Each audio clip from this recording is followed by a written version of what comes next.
Nation. Welcome to this episode of the Bo and Luke Show. I'm your co-host, Bo Bravo, and I'm joined in studio by our dynamic, amazing co-host, Luke Kerrigan.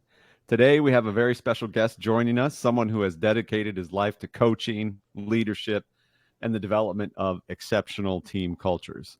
It's my pleasure and honor to introduce David Kitchen. He's the founder and president of Edge Leadership Academy. David has an impressive background working with over 100 NCAA teams and businesses. Coach Kitchen brings a wealth of knowledge and experience to the table. His journey began at Susquehanna University, where he graduated and subsequently embarked on a remarkable career coaching and leading both in athletics and business. Over the past decade, he has made significant contributions as a strength and conditioning coach, leaving his mark at institutions across all three divisions of NCAA competition. Luke, this is going to be a great discussion. Today, we are privileged to have Coach Kitchen grace our podcast. So join us, stay tuned. We're going to dive into the world of leadership, team dynamics, personal growth, and discover so many valuable insights that Coach Kitchen has to offer. So with that, Coach, welcome to the Bo and Luke Show. Wow. Okay. So, Bo, I got to ask, man, what's your hourly rate? You want to go on the road with me and introduce me everywhere? Yeah, let's do it. Tell me where and when. Tell me where and when. I'll be there. No, I'm excited to do this, man. I've listened to the show, and obviously we have some mutual friends. So anytime I get an opportunity to connect with like-minded people, man, it fires me up, and it always breaks up the day to get the opportunity to sit down and chop it up for a few minutes. Yeah, no, I think we would not agree more with you. I mean, I think it's perfect. We love these conversations. You will have just immense insights to bring to the audience. That's what we're all about. We often say, this is like a protein shake. It's like a 30-minute protein shake. Yeah. And if someone can start their day and get what they need to make them a little bit better that day. I just saw there's a social media post, and it was a video of Kobe Bryant, and he was talking about being better, And he's like, there was one question that you ask yourself at the end of the day, look in the mirror and say, am I better? Am I better now than I was when I got up this morning? Even if it's a little bit, right? And then it goes, when you add up all those days, 5 years from now, 10 years from now, 15 years from now, just imagine where you can be, right? So, yeah. So I think that's kind of like the aggregation of marginal gains. That's absolutely that's what that concept is. Yeah, I love that. Yeah, I love it. So start us out. Aside from that intro, you'll do better than I did. Tell us about yourself and what drew you to sports, to the NCAA, where you've coached, and now where you're doing, leadership development and so forth. Yeah, so I'll give you kind of the Reader's Digest version. You did a really good job there with the intro, but as you said, my name is David Kitchen. I don't think anybody has called me David since I was maybe 5 years old. Everybody just calls me Kitch or Coach Kitch. So I joke about it. I tell people nobody calls me by my government name anymore. But yeah, I was raised in a single parent household. I tell people all the time it was the biggest blessing and best gift that I was ever given, because I got to see some really unique things at a young age. Through my mom working two jobs and doing the whole deal. She was phenomenal. Played mom and dad the whole way through.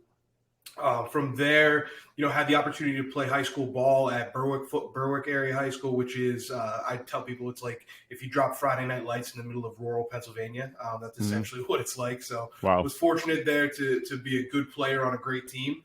And get the opportunity to play in college. I was kind of the typical Friday Night Lights sob story, where I got hurt going into my senior year, lost my scholarship opportunities, ended up a school came in at the 11th hour, had seen me play in an all-star game, gave me an opportunity to come play at the next level. So went to Susquehanna University, pretty much threw that opportunity away due to things that I was doing off the field. Had nothing to do with my on-the-field production. It had to do with the fact that I wasn't going to class. A little bit like we talked about before the show. I was a knucklehead, man. I wasn't ready. I wasn't mature enough to handle that situation and the opportunity that was put in front of me. So I was fortunate to have a coach there, Steve Briggs, who kept me involved and kept me locked in. And we've since had conversations, and he said to me, you needed football more than football needed you. And he was 100% right. And so that was a great vehicle for me to get started. Graduated, got into IT sales, actually. So I was selling cloud solutions to small and medium-sized businesses in Pennsylvania. And I was making money, and I remember being at a holiday party and looking around, and all the salesmen are there and the seasoned vets, and they're enjoying themselves and getting their bonus checks, and I just thought to myself, this is not the life that I want. Like this isn't what I want to do. And so I had been coaching high school football on the side, and I was like, all right, I'm going to go all in on coaching. Like, I don't know how, I don't know where, I don't know what the opportunity is going to look like, but I'm going to do that. And so I sat down and wrote handwritten letters to each of the coaches on the Division I level on the East Coast. And I said, hey, I'll quit my job and come work for free if you let me come and intern in your weight room and learn how to be a strength and conditioning coach. And was fortunate enough that I had somebody reach back out to me at Robert Morris University, Todd Hammer, and went out there, lived in it was literally an old high school that they turned into 1-bedroom apartments in a sketchy area of Pittsburgh.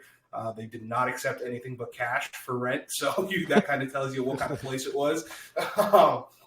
So I worked there, worked for free. Like I said, quit my job, packed everything I had in my Jeep, and headed to Pittsburgh. And then that sent me on this wild 10-year journey through college strength and conditioning and every level. Was fortunate to be the youngest head strength coach in the country at Bloomsburg University, which is a Division II school. Had the opportunity to coach at UNLV, Georgia Southern University, and then back in my alma mater, Susquehanna, as well. So I've had the opportunity to be all over the place. It's been phenomenal. And then, obviously when the pandemic hit, there were some other things going on, but basically I had a kind of come to Jesus moment, if you want to say it that way, where I realized, like, I don't want to spend my entire career attached to somebody else. And so at the Division I level, when you're a coach on staff, you're attached to the head coach of that sport. And so I was working with men's basketball at the time. The pandemic had hit. We were literally on the bus going to the airport to fly out to March Madness, and they shut everything down. And the head coach was sitting next to me on the bus, and the men's basketball coach, and he wasn't speaking. And I'm like, what is going on? So we got back to campus. I said, Coach, do you want to meet? What do you want to do here? What's the plan? He's like, no, just go see your family. I was like, okay, that's kind of odd because we don't typically get many days off. So I flew back to Pennsylvania, saw my family. While I was in Pennsylvania, I got the ESPN alert that he had taken a job at another school. And so that's why he didn't want to meet. And I was like, oh, wow. Okay, so now I don't know if I have a job. Now I don't know what's going on. So came back to Georgia, was working at the university still. Our new head coach came in. He was, awesome guy, was willing to give me a contract extension and actually double my pay based on the work that we had done, the years before. And we had been really successful. He's like, I want to keep you here, keep things rolling. And it was like those scenes in the movie where somebody slides you a contract, and it's like this like montage of like all these scenes of my life. I was kind of like, man, I don't think I want to sign this. Like, I don't think I want to go through this anymore. And so I decided, I said, hey, Coach, can you give me 24 hours to think on this? And that's a big ask at that level. So he gave me the 24 hours. I went home, thought about it more, and I've always had this bug for leadership, and I've always had this bug for teaching people how to be leaders, and how to understand, kind of how relationships work in communication. And so I was like, I'm going to be the person to go teach leadership. So I called the coach and said, hey, man, I appreciate the offer. I'm going to pass. And so I quit my job and launched Edge Leadership Academy. I Googled, how do you start a business? And went to YouTube University for about the next 6 weeks. And here we are 3 years later, and traveling the country, giving workshops and keynote addresses, and working with one-on-one with C-suite execs and entrepreneurs. And it's been a wild, wild ride, man. But I wouldn't trade any of it for anything. Yeah. I hear, wow, I think you're the epitome of one word I've been thinking about, I think ever since we really started this podcast, and we've talked to, Luke, I don't know, 150, 160 different guests so far, all walks of life, multiple countries. And when you start getting into their stories, I think there's one word that kind of differentiates them from the populace, and however they define success for their life. And I think we've come up with, for me, success, it's not money. It's really a person finding their purpose and executing in with their purpose, so what they feel they're being led to do, and their purpose is in life. And that word for me is courage. It takes a lot of courage to step out and say, I'm done. I'm going to go work for free. I'm going to load up my Jeep. I'm going there. I want to learn how to be a strength and conditioning coach. And this is just what I'm going to do. And I'm going to go for it. And then it's courage to tell someone, yeah, I don't want that contract extension. I'll give up the paycheck. because my purpose is a leadership academy. Now, 3 years later, you're doing it.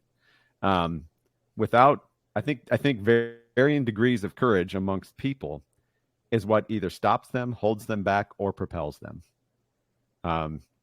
It's not how many degrees you have. It's not, whether you grew up in the country or the inner city. And I take this just from, if you went back and listened straight to every single episode, truly, we've had people from all over. And I think it just came down to their courage to say, hey, this is what I feel my purpose is, and I'm going for it. Yes. Yeah, I would 100% agree. I saw a quote. I forget who even said it. I wish I could give him credit because it was phenomenal. But it was a person said, life comes down to what you do with shaky hands and the decisions you make when your hands are shaking and you're nervous. And I look back at my own life and I say, absolutely, every good thing that has happened to me has come as a result of going to the other side of fear, right? And people say a lot, and I hear it. You're willing to bet on yourself, and you're this and you're that, and I can't believe you did that. Well, it's like, listen, I was terrified every time I did it. Like it wasn't, I knew it was the right thing, but it doesn't make it any easier.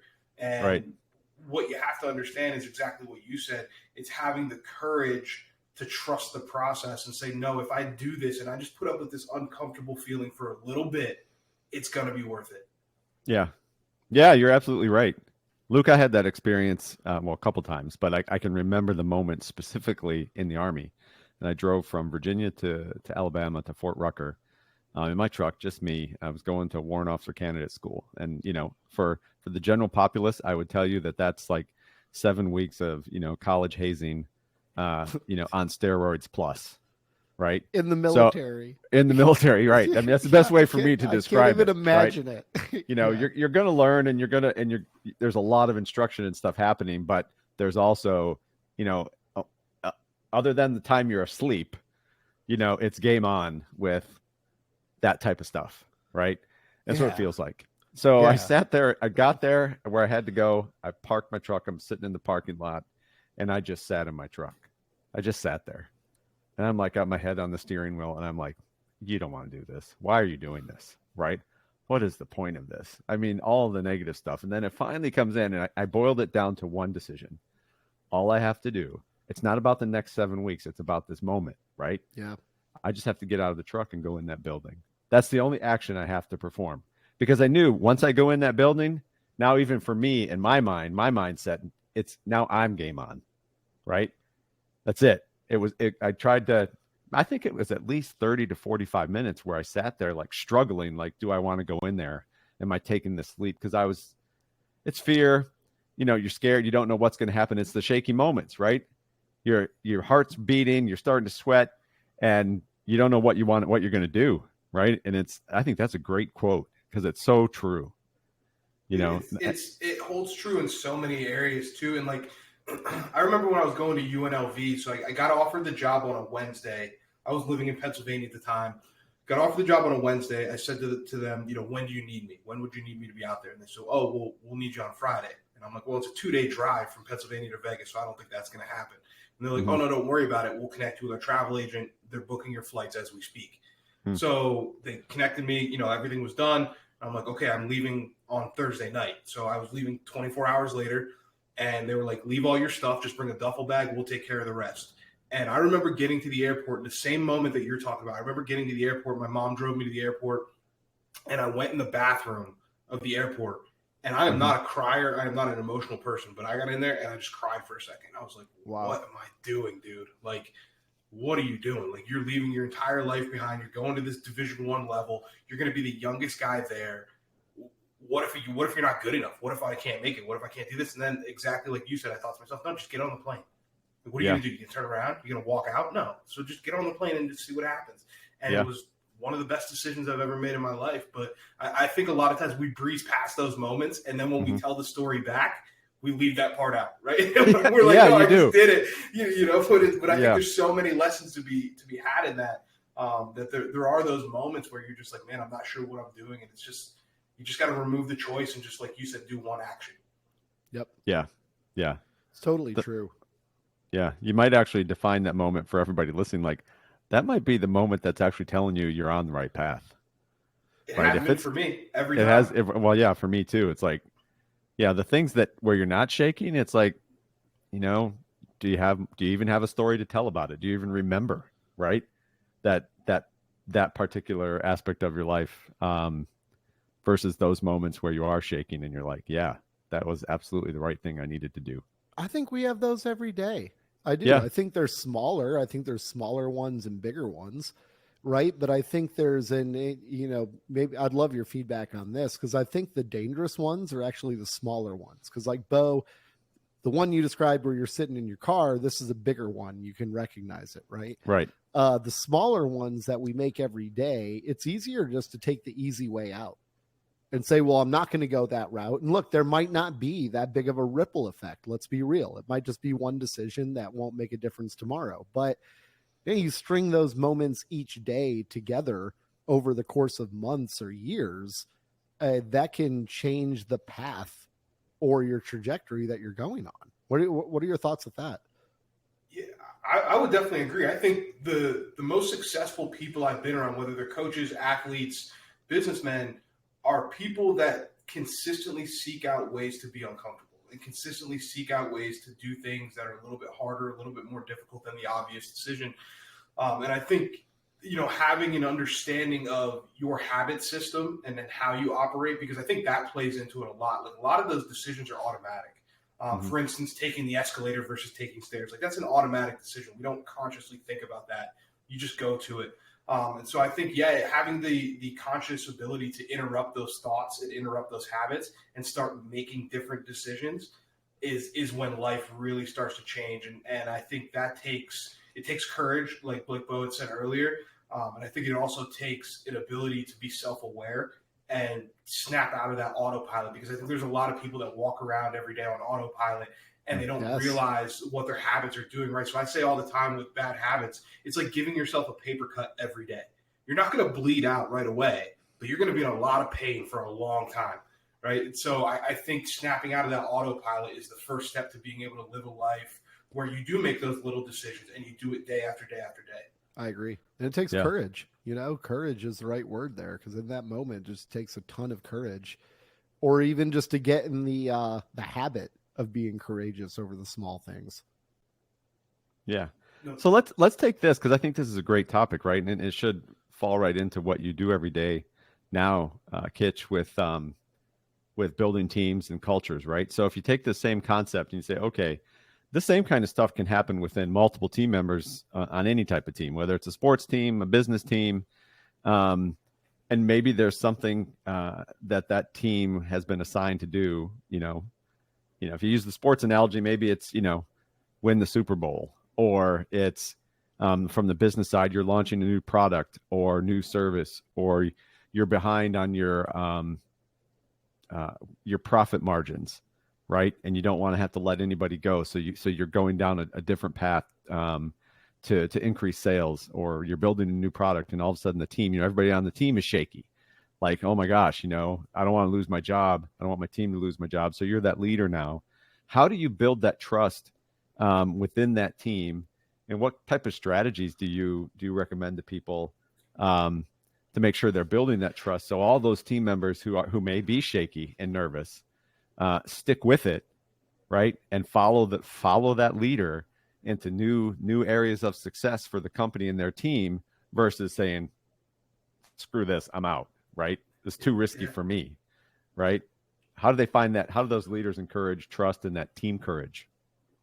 Yeah, I mean, obviously the obvious answer is relationships, right? But aside from that, it's defining your vision, your mission, and your values as a person, and then allowing that to leak into your vision, mission, and values as a company or as a business or as a team, whatever it is, and modeling those behaviors every single day. Because when people understand why you're doing something, they follow you into that, that darkness a little bit easier, because they're like, no, I understand why he's doing this or she's doing this. I understand the reason behind it.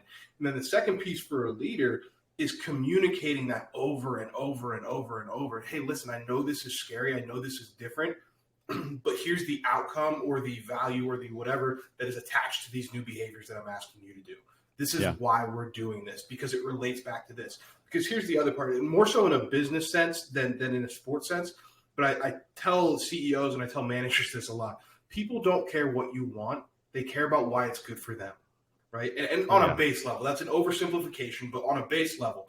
And so if you can tell them and show them why this new vision and this new route is good for them and communicate that over and over and over, they're going to fall in line because they're going to say, oh, no, this is good. I'm going to associate wins with this person. So if I'm following Bo and Bo's my sales leader, and every time Bo's implemented a major change, we followed it with a great quarter of sales. Well, then in my mind, I associate my success with Bo. And so when you come to me and ask me to do something, I'm going to be like, no, you know what? He's been right most of the way. I'm going to follow him. And I think it allows you having that open and honest vision and mission and being very clear about that allows you to make tough decisions, and people might not like them, but they'll respect them. And I think that's the key to getting people to go into those dangerous territories or go into that unknown, is they have to understand and respect why you're doing what you're doing. Yeah, Absolutely. I think that's, I couldn't have said that better. That's perfect. Yeah, yes, go ahead, Bo. I'd say I have something I want to dive into both of you with, switch into the business side. And I've had this feeling for years, and I know it's right, but I want your opinion on it, not only from a sports perspective, but a military perspective. And let me explain. So sports and military, all you guys do is practice. And when we see a game and everyone's being awesome, it's usually like 10-1 practice time to what we actually see in a game, right? Bo, now sports takes it seriously. The military takes that to the extreme. It's the next level. You might practice for 5 years for one day of action, right? Business, now we transfer over to that. It's the complete opposite. It is 10-1 playing in the game towards practice. And we wonder why, it's so hard to get ahead or how we fail, right? In your opinion, and taking what you've learned from sports and the military, how can people on their own implement that into their own business life to try to get a better balance? Because right now in business and anything I've been in, I don't know about the two of you, it is 100% playing in the game, and maybe once every 2 weeks you get 1 hour of practice, and usually it's not even that great of that, not that intense of practice. I'm like, oh, well, why are we failing? Well, guess what? The Patriots would also fail if they just learned how to play the game on Sunday, and that was all they did. Or Bo, like, what if we just sent people in the military over to conflict zones and we're like, hey, you know what? You'll learn once you get over there. Let's round people up on the, let's go round people up in town and give them a weapon. Say, this is how you load it, and that's the trigger, right? Yeah, here you go. Here's your parachute. Pull the string once we tell you to jump, and you'll be good to go. And then fight when you hit the ground, right? Yeah, point the gun at the bad guy. Yeah. It wouldn't work well. When I look at it, I think you have to start to create opportunities for film study within live action. Right. And so obviously when you practice in a sports setting, you watch the film back and you say, okay, here's the things we did wrong. Here's the things we did right. Here's the feedback on it.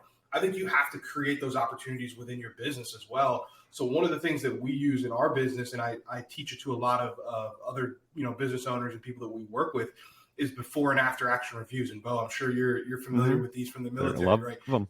Do it a ton. You have to, because it's the only way that you can then remove yourself a little bit from the situation, remove the emotional attachment to the outcome, and you can talk about the process behind it. And so we can look at, okay, we're launching a new product, or we're like, for instance, we just launched our mentorship group, and we had a roundtable before we launched it. And we said, okay, what would make this outcome a win? Like, what would make it a win? Not perfect, but just a win.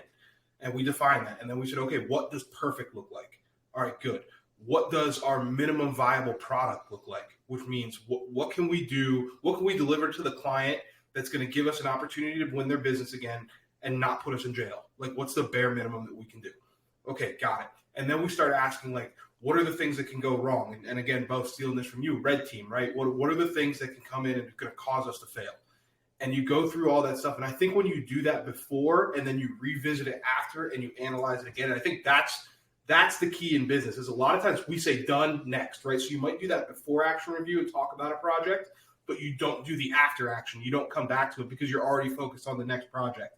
And that's when you miss out on those learning opportunities and the opportunities to reflect back and say, okay, why did we get the outcome that we got? What can we do differently?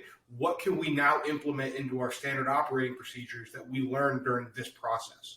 right? And it's little things like I worked with I consulted for a construction company.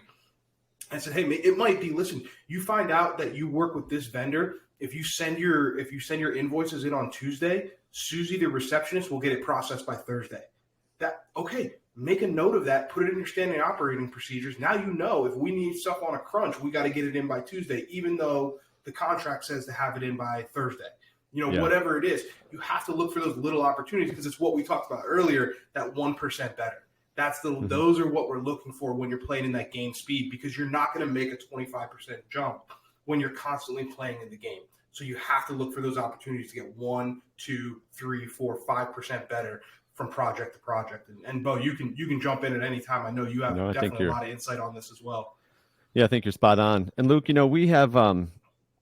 we've talked to several healthcare HR executives, or even clinical chief nursing officers, and some of them in the big healthcare companies or in the healthcare space. I think they're getting it from a training perspective, and how they're developing and building and executing training programs, where I would say they're worth emulation from other industries. But in the military, there's a term, battle focused training, which is basically train as you fight. So you're trying to train in as much of a real environment or reality as you can, that when you're in the fight, or we'll just say, when you're in operational mode, that training was realistic and you're seeing similar types of things, right? So when I think about that and come back to the civilian world, right, it's like in sports, it's easy, right? You're gonna scrimmage. You might scrimmage other teams. You're gonna play. Players are gonna go on the field and they're gonna play against each other. They're gonna actually play the game, right? To help see, where they're still needing further training, how they're developing. So that's like a train. So they've been trained. Now they've been tested on the field, right? And then someday they're going to have a game and they're going to go do it for real, right? But they kind of went through that process. And I think that when I look at all the military training, that's kind of how it goes. Like you train in a training environment, you're tested, and then you take it back to your organization and you're doing it for real, right? Yep. But that training and testing is in it as real of an environment as possible. So think about this, right? And I've seen this in the corporate world, even being in sales, right? We do role play. Role play in and of itself is the test, right? If I have to go pitch a client, I should be pitching somebody in my company before I actually go pitch that prospect, right? But how often do sales teams in role play just use each other on the sales team that they're pitching to? Right? If I'm in sales, if I'm in software sales for automotive dealerships, why would I pitch to my fellow salespeople? Should I be pitching to maybe someone the company could bring in who actually runs an auto dealership? Like to help us make that training more real? And this is just an example, right? I think those are the little things that when you think about training inside your organization, if you're going to, number two, if you're going to spend money, make sure it's a worthwhile investment. If you want the ROI out of training, and that could be leadership development, it could be for any skills inside your company. Don't throw away good money just to spend an hour or two a month on training, and then you get no ROI from it. Somebody's inspired for a week or two, but there's no long-term effect of having spent some money on somebody coming in and talking to your folks for a couple hours. It's got to be consistent, to David's point, Yeah. Look at that and film. I think that to piggyback off that, what you're really trying to do is habituate behaviors. Like You're trying to turn things into habits, right? So like you said with the training in the military, you're trying to ingrain things to the point where it's second nature. And it's just, this is how we do it. And the same is true of sales, right? Like you want to identify when you hear a prospect say something, okay, boom, that's an emotional based objection. All right, and you're already going through that checklist of how do I navigate this objection. And I think for any level of an organization, it comes down to the habits. It comes down to building those habits in your people. And like you said, finding quality training that reinforces those habits. Because, and I put myself out there a little bit. Like I tell people when they bring us in, you're not going to get anything from me if we only do this for an hour. If we do this one time for 1 hour, you're not going to see the ROI that you want to see. I'll deliver one heck of a keynote address. I promise you that. If you want to pay me to do that, I'm more than happy. But if you want real training, this has to be repetitive, and there has to be a curriculum, and there has to be a process behind it. Yeah, I could not agree more. I agree. Yeah, it brings me back. I was thinking, because I'm thinking of my own career, how we can do this, right? So all of our sales calls are recorded, so David, I can do this every day. I should be doing it every day. And then, Bo, I remembered what I learned a few years ago about how the Blue Angels actually do this, because they have a structure of it. So listeners, if you don't know, the Blue Angels, yes, it requires a lot of practice, but their practice costs millions of dollars. Jet fuel ain't cheap, right? And it's tough to find areas to practice in the United States to do that. So they don't practice like an NFL team or a sports team does.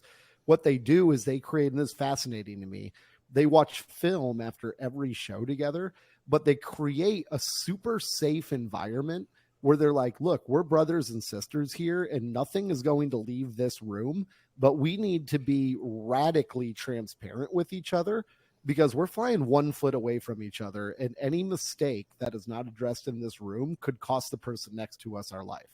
Mm-hmm. So I think that's a great example to think about in business, because here you got something that requires precision in practice. They don't have the opportunity to do it every single day. Like a guitar player might practice 8 hours a day. You're not going to fly the Blue Angels 8 hours a day. There's no way. But I think in business, creating that, if you can create an environment with all of your peers and coworkers together, maybe a tight group, you probably wouldn't want it to be too big, where you're like, look, this is going to get weird and we're going to say stuff that might make you uncomfortable. Nothing leaves this room and nothing changes. The goal is for all of us to get better. And if you get hurt, well, your hurt stays in that room, right? If you have animosity towards someone else for what they say, guess what? That stays in this room as well. Right. And when we leave here, we're all better, and we forget everything at that door and lock it up in that room. I'm almost thinking like that. Wouldn't that be a cool way in business to implement this on like a daily basis, where you pull a reps call, let's say, you listen to it as a team, and you're like, guys, we didn't even look at this beforehand. This could go either way. This could be horrible. It could be great. We're going to learn something, but let's all give feedback and then give that person feedback in real time. I think even 1 hour a day of that would transform a team. I could not agree more. And do you think that individuals in elite that have made it to the elite level are more apt to be able to do those types of things? Because when you're the Blue Angels, right? So you're all fighter pilots, you're all incredibly skilled pilots, right? So they all know that of each other. That's like a base, right? So you could never take away from their ability to fly that fighter plane and how well they can actually do that. Yes. Right. So I think that it's that foundational respect that they all know that of each other.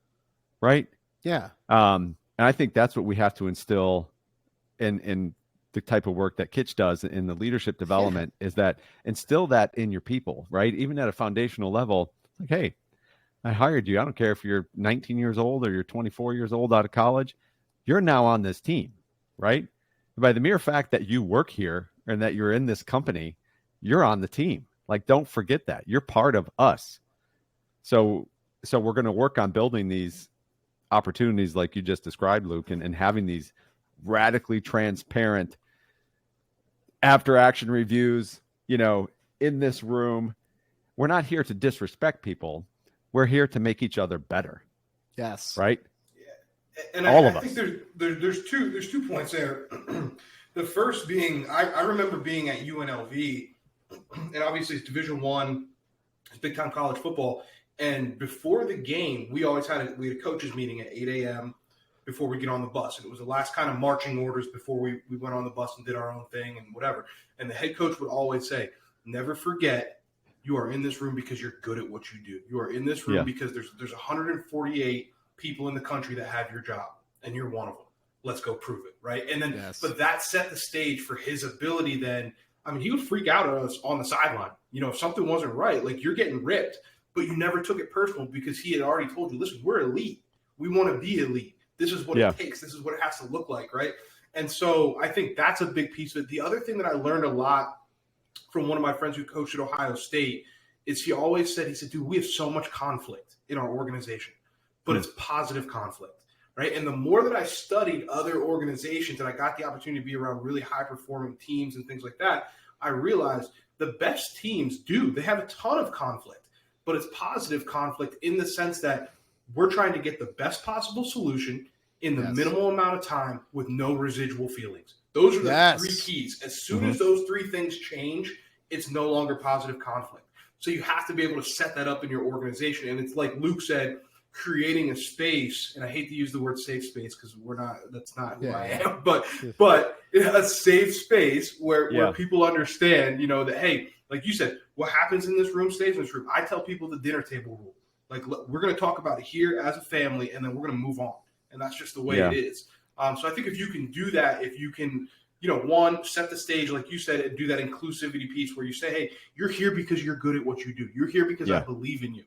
And then number two, we're going to have a conversation right now. We're going to rip some Band-Aids off, but it doesn't change how I feel about you. This is about performance. This is not about personal. Yep. I'm picturing, the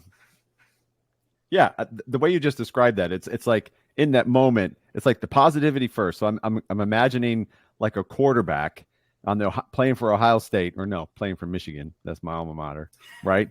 And he's getting hammered, or he's getting sacked too much, or linemen, the defense is getting through too fast. And like in the huddle, he just grabs one of his linemen like by the face mask and looks and says, "Listen, you're an all-American lineman. That's who you are. But you're missing this guy. He's beating you by 1/10 of a second every time off the snap. You got to pick up your game," right? So the first thing he did was reminded him of who he is, right? This is who you are. You're a lineman on the Michigan Wolverines, Big Ten. We're champs, right? That's who you are. Don't let this guy beat you again, right? It's like that positive reinforcement with the hammer, right? Yeah, we give people this framework. We tell people, no matter what actual words you say, this is what feedback should sound like. First off, I believe in you. We have high standards here. I believe that you can reach those standards. In order for you to reach those standards and be a part of the success that we're going to have in this organization, I need you to do X, Y, and Z, and I need you to do it now. What resources do you need from me? That's what a feedback conversation should look like. It doesn't matter what the actual words are, right? It could be the exact conversation that you just said where you're grabbing the face mask, right? But what they should hear is, I believe in you. We have high standards. I believe you can reach those standards. I need you to do X, Y, and Z. What do you need from me to support that? Yep. Perfect. I love it. Absolutely. Yeah, I'm in. I love all of this. And then what I love that you called out there as well is, what I understood was like keeping someone's confidence high as well. Arteta, the manager for Arsenal soccer team in England, has a saying that I love, and it says, confidence goes up the stairs and comes down the elevator. So he's like, it's my job that like it takes so long to build up this player's confidence that I need to give them feedback without destroying, their soul, because then the whole team, nobody on the team is going to benefit from that. So Coach, what you were saying there is, we believe in you. We have high standards, such good advice. Cause if you do really affect that confidence, I mean, we've all been there. Once your confidence goes, you're just like a shell of a man or woman, Yeah, it's tough. And that's why I always encourage people to do the work. Like when I do leadership summits and when I do leadership seminars, I always start with leading yourself first, because you have to become more resilient to that elevator effect. Like you have to be able to separate personal and professional, right? So if somebody on my team calls me and they say, hey, this project sucks, like what you sent me is trash, are they saying that I'm trash? No, they're saying the project is, right? So I have to be able to separate that. And one of the only ways to do that is to get crystal clear on who you are as a person. And that way your identity is not tied up in it. And so you're not as susceptible to that kind of elevator effect when somebody gives you hard feedback or when somebody comes after you. Obviously, you have to be aware of it as a leader as well. You don't want to go too hard. You don't want to burn the cake, right? You can always turn the heat up. You can't turn it back down. Once you burn the cake, it's burnt.